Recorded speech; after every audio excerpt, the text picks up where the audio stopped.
ಸನಾತನ ಧರ್ಮದಲ್ಲಿ ಹಿಂದಿನ ಒಂದು ಪೀಳಿಗೆಯವರೆಗೆ ಈ ಶತಮಾನದವರೆಗೆ ನಮ್ಮ ಕಾಲ ನಿರ್ಣಯ ಅಥವಾ ವಾರಗಳ ನಿರ್ಣಯ, ದಿನದ ನಿರ್ಣಯಗಳ ಬಗ್ಗೆ ತುಂಬ ಕಗ್ಗಂಟಾಗೋಗಿದೆ. ಸರಿಯಾದ ನಿರ್ಣಯಗಳು ಸರಿಯಾದ ರೀತಿಯಲ್ಲಿ ಮಾಡ್ಕೊಳ್ತಾ ಇಲ್ಲ. ನಮಗೆ ಅಂದರೆ ಸನಾತನ ಧರ್ಮದವರಿಗೆ ನಮ್ಮ ಕಾಲ ಅಥವಾ ನಮ್ಮ ದಿನ ಪ್ರಾರಂಭವಾಗುವುದು ಸೂರ್ಯೋದಯದಿಂದ. ಸೂರ್ಯೋದಯದ ನಂತರವೇ ವಾರ ಬದಲಾಗತ್ತೆ, ದಿನ ಬದಲಾಗತ್ತೆ. ಆದ್ದರಿಂದ ನಾವು ಸೂರ್ಯೋದಯದಿಂದ ಆ ಕಾಲ ಸಮಯದಿಂದಲೇ ನಾವು ವಾರವನ್ನು ನಿರ್ಣಯ ಮಾಡಬೇಕಾಗತ್ತೆ. ಆ ಕ್ಷಣದಿಂದಲೇ ನಾವು ದಿನವನ್ನು ಲೆಕ್ಕ ಇಡಬೇಕಾಗತ್ತೆ. ಉದಾಹರಣೆಗೆ, ನಮ್ಮ ಮನೆಯಲ್ಲಿ ಒಂದು ಜನನ ಆಗಲಿ ಮರಣ ಆದರೆ ನಾವು 11 ದಿನ ಅಥವಾ 12 ದಿನಗಳನ್ನು ಯಾವ ರೀತಿ ಲೆಕ್ಕ ಹಾಕಬೇಕು ಅಂದರೆ, ಸೂರ್ಯೋದಯಕ್ಕೆ ಮೊದಲು ಆದಂತಹ ಎಲ್ಲ ಗಳಿಗೆಗಳನ್ನು ನಾವು ಮೊದಲನೇ ದಿನ ಅಂತಲೇ ಲೆಕ್ಕ ಹಾಕಿ ಸೂರ್ಯೋದಯದ ನಂತರ 2ನೇ ದಿನ ಅಂತ ಲೆಕ್ಕ ಹಾಕಬೇಕು.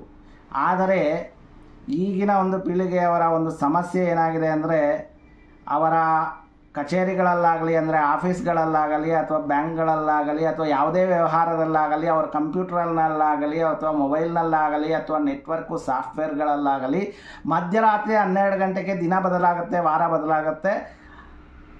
ಮಧ್ಯರಾತ್ರಿ 12 ಗಂಟೆ ಆದ ತಕ್ಷಣ ಯಾರಾದರೂ ಸತ್ತರು ಅಥವಾ ಯಾರಾದರೂ ಹುಟ್ಟಿದ್ರು ಅದನ್ನು ವಾರ ಬದಲಾಗಿ ಹೇಳ್ಬಿಡ್ತಾರೆ, ದಿನ ಬದಲಾಗಿ ಹೇಳ್ತಾ ಇದ್ದಾರೆ. ಅದು ತಪ್ಪು. ಸೂರ್ಯ ಹುಟ್ಟೋದಕ್ಕೆ ಮೊದಲು ಮಧ್ಯರಾತ್ರಿ 12 ಗಂಟೆ ಆದರೂ 2 ಗಂಟೆ ಆದರೂ 3 ಗಂಟೆ ಆದರೂ ಯಾವುದೇ ಎಷ್ಟೊತ್ತಾದರೂ ಪರವಾಗಿಲ್ಲ, ಬೆಳಗ್ಗೆ 4 ಗಂಟೆ ಆದರೂ ಸಹ ಸೂರ್ಯ ಹುಟ್ಟಲಿಲ್ಲ ಅಂದರೆ, ಸೂರ್ಯೋದಯ ಆಗಲಿಲ್ಲ ಅಂದರೆ, ಸೂರ್ಯೋದಯಕ್ಕೆ ಮೊದಲಾದಂತಹ ಸಾವು ಅಥವಾ ಹುಟ್ಟು ಅದು ಇಂದಿನ ದಿನಕ್ಕೆ ಸೇರುತ್ತೆ. ಅದನ್ನು ಮೊದಲನೇ ದಿನ ಅಂತ ತೆಗೆದುಕೊಳ್ಳಬೇಕು ಮತ್ತು ಸೂರ್ಯೋದಯದ ಆದ ನಂತರ ಬರುವಂತಹ ದಿನವನ್ನು 2ನೇ ದಿನ ಅಂತಲೇ ಪರಿಗಣಿಸಬೇಕು. ಇದನ್ನು ನೆನಪಿಡಿ. ಎಲ್ಲ ನಮ್ಮ ಸಮಾಜದವರು, ಹಿಂದೂ ಸಮಾಜದವರು ಸೂರ್ಯೋದಯದ ನಂತರ ಬರ್ತಕ್ಕಂಥ ದಿನವನ್ನೇ ನಾವು ಪರಿಗಣಿಸಬೇಕು. ಸೂರ್ಯೋದಯಕ್ಕೆ ಮೊದಲಾದ ಯಾವುದೇ ಕಾರ್ಯಗಳು ಅಥವಾ ಹುಟ್ಟು ಸಾವು ಇನ್ನು ಯಾವುದೇ ಕಾರ್ಯಗಳನ್ನು ನಾವು ಅದನ್ನು ಹಿಂದಿನ ದಿನ ಮೊದಲನೇ ದಿನ ಅಂತ ಪರಿಗಣಿಸಿ, ಸೂರ್ಯೋದಯ ಆದ ತಕ್ಷಣ ನಾವು 2ನೇ ದಿನ ಅಂತ ಲೆಕ್ಕ ಹಾಕಬೇಕಾಗತ್ತೆ.